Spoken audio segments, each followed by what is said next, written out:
হেই everyone, আসসালামু আলাইকুম। আমি ইভা ইসলাম। আমি এসেছি পয়লা বৈশাখের ব্লগ নিয়ে। অনেক দিন পর আরও একটি ব্লগ আপলোড করব চিন্তা করেছি।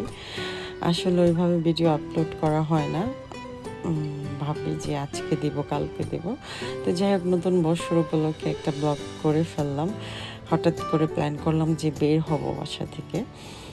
ঈদের আমেজ যাতে আছে, ঘোরাটা স্বাভাবিক। আর এতদিন পর, লাস্ট তিন বছর পর, করোনার পরে আর পয়লা বৈশাখ উদযাপন হয় না আমাদের দেশে তেমন করে, কারণ পরপরই রমজানে পড়ছে পয়লা বৈশাখগুলো। তো যাই হোক, ঈদের আমেজ আছে বিদায় ঈদের পরপরই পয়লা বৈশাখ পড়ে গেল। আর সবাই যারা ঢাকাতে ছিল মোটামুটি বের হয়েছে।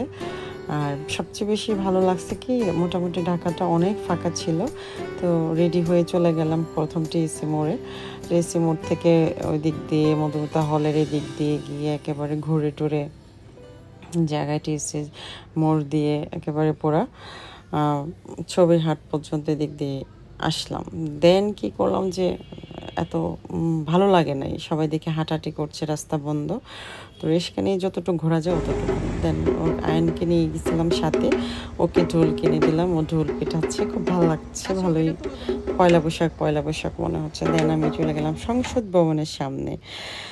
শাড়ি পরেছি, সাজুগুজু করেছি, সংসদ ভবনে যাব না, আলপনার সামনে ছবি তুলবো না, এটা তো হতে পারে না।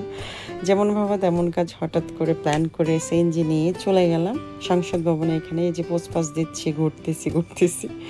যাই হোক, এইটা হলো টিএসসি মোড়ে। আমি সেলফি ক্যামেরা দিয়ে একটু রেকর্ড করলাম যে ঠিক আছে কেমন আসতেছে দেখি, এই আর কি ফাজলাম। যাই হোক, আল্লাহ হাফেজ। আল্লাহ হাফেজ, আসসালামু আলাইকুম।